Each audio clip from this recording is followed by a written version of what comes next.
You're in the music business. You have to be on Instagram. No, for sure, 100%. The artists have deal flow through their connections. If I'm you, I'm looking at every week trying to find a way to bring value to those 15 people. Hey, what's going on, Evan? All good, man. How are you? Good. We're just on the beach right now in Sandbanks. How can I help? What do you got? So I'll tell you where I'm at right now. I'm 38. I came from the corporate world. I had an investment job for a long time.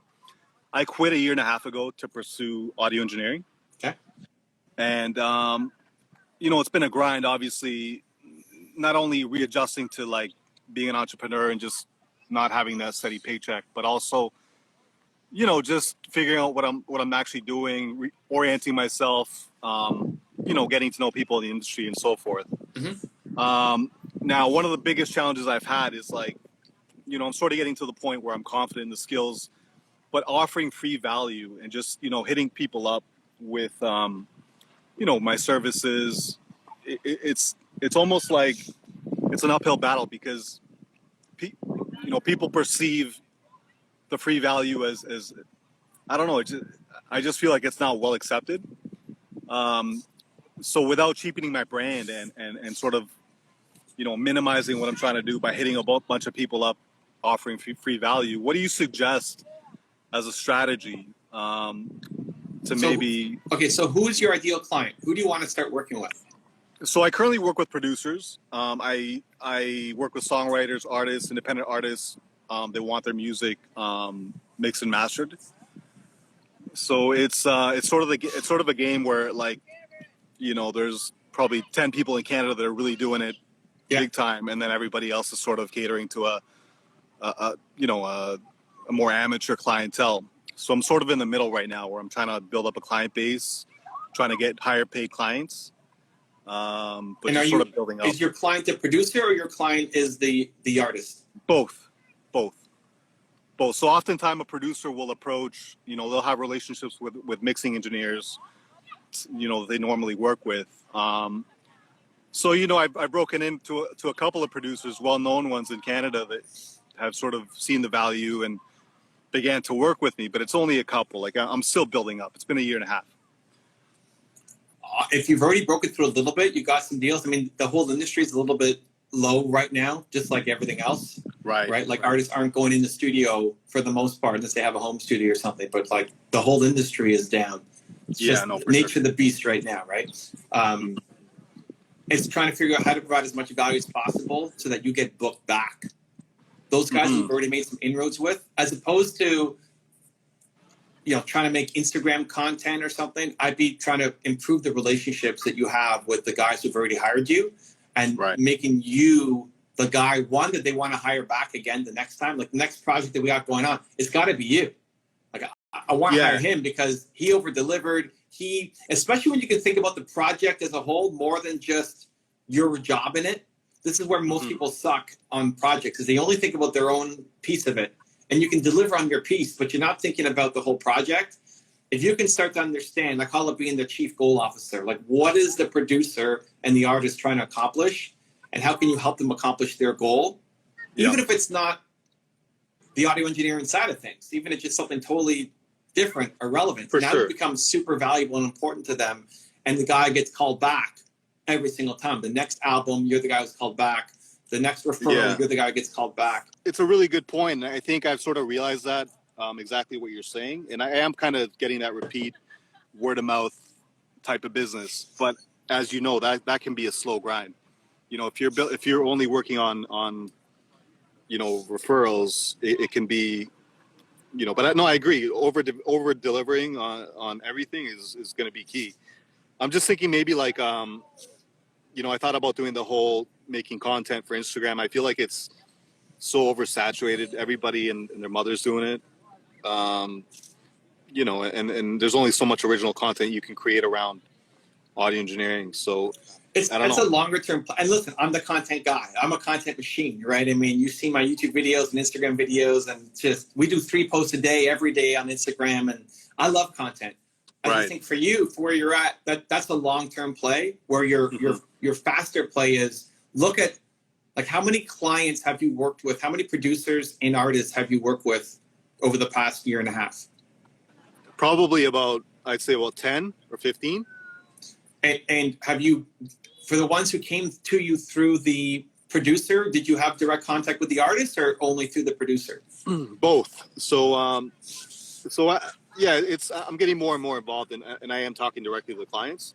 Yeah. So I am able to build that direct relationship. If I'm you, I'm looking at every week trying to find a way to bring value to those 15 people. Mm-hmm. That's where you, instead of investing in the content, that's where I'm investing my man hours. What are they posting on their own Instagrams? Mm-hmm. And then how can you amplify it? How can you message them? How can you help support what they're up to? How can you get them some new ideas? Anything that you come up with on the audio engineering side that they may not have thought of, that you're not just pitching all the time, but you're top of mind. Right. Like you're the guy, if they just posted, they're going to do some IG live, right? And they posted an announcement. You're there in the comments. You turn notification on for these guys, follow all of them, and you're the first guy to comment on all of their posts. Like that's the outreach that I'd be doing, is deepening the relationship with your 15 core people right now. Because they may not have the artists themselves, there's long stretches between projects, right? I mean, you might be able to be a part of the creative process a little bit. They might bounce some of the ideas by you a little bit, but they're not in studio recording constantly. The producers have deal flow. Maybe not like right now in this moment, but producers have deal flow. But the artists have deal flow through their connections. Right. So that artist that you did some work with 6 months ago maybe loved you, but just doesn't remember you. Like she's got 1,000 other things she's worrying about right now, and you're not anywhere close to the top of her head. But she's got artist friends who are looking at creating their albums, and I want you to be the guy that she says, I know you already have somebody, but you have to work with my guy because the guy's insane. It's a humbling process, having to chase people down and even the relationships that I have over delivered on and they're seeking me out. It's still a humbling process to always, be hitting people up on the humble and just, I'm just not used to it, I guess. But you don't have to hit them up and say, hey, do you have a deal for me? Hey, do you have anybody you can recommend to me? I want you to hit them up with value. Right. You're helping them. Like, what are they promoting on their Instagram right now? That's what they want eyeballs on. How can you be a part of that process? How can you help them get to whatever they're trying to do, even if it has nothing to do with audio engineering right now? Like if they've already done their track and they're now trying to promote it, how can you help promote it? How can you leave comments and just support them so that you're top of mind? So they may not be doing another album for another 16 months, but they might have a friend who's doing one, working on it right now. Right. And I want that person to say, you need to go work with him. He's the guy. Because no audio engineer is doing that. No audio engineer is actually following all of their customers and partners and being a fan and being an advocate and being a supporter. It's true. It's true. Yeah, no, it's a good point. Yeah, no, definitely. It's just, it's a slow grind. I'm a little bit impatient, I guess. It's been a year and a half. I can't complain though, it takes time. That's where I would be spending my time as opposed to content creation.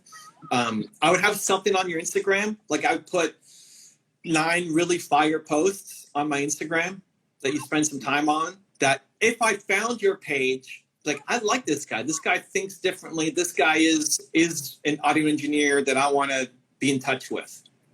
Okay. But I wouldn't worry about I wouldn't post something, hey, I'm at the beach, kicking it, sandbanks.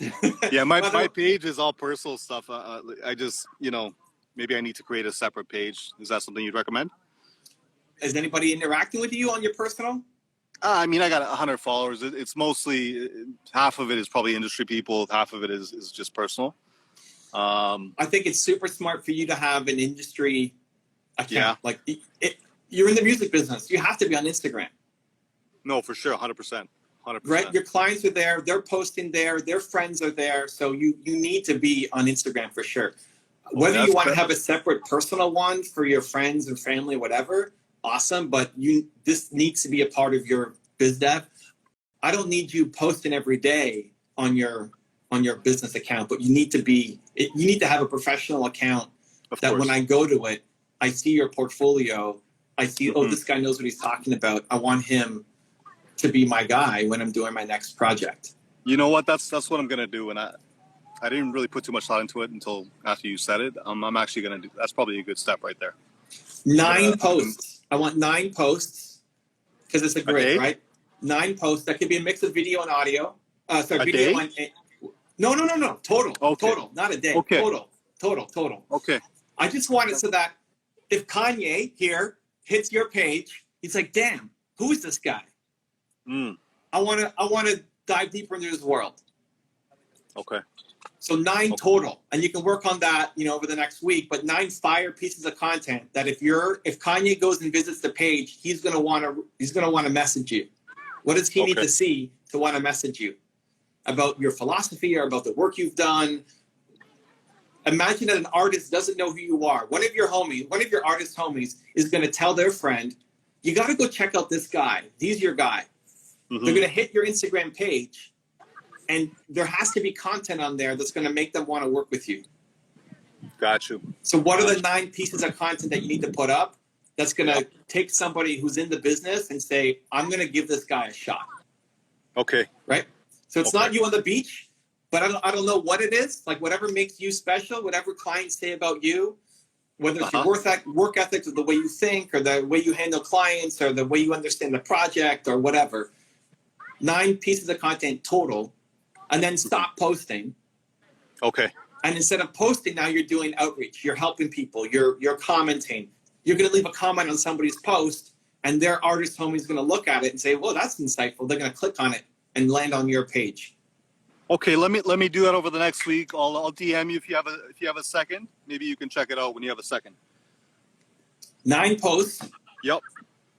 I would even you can even ask one of your producer friends or artist friends who are closer and say, hey, I'm trying to get more business. I've made these 9 posts. Would you mind checking it out and let me know? If you didn't know me already, would this be the kind of profile that you'd want to get in touch with me? Okay. It's a soft way to ask because now they're also thinking, oh, he's looking for more business. I'm going to keep him top of mind too. Great. Cool, man. Yeah, I'll do that for sure over the next week or so. Perfect. Good luck. All right. Thanks a lot, Ivan. Appreciate it. Take care. If you want to see another awesome one-on-one I did with an entrepreneur just like you, check out the video right there next to me. I think you'll enjoy it. Continue to believe, and I'll see you there.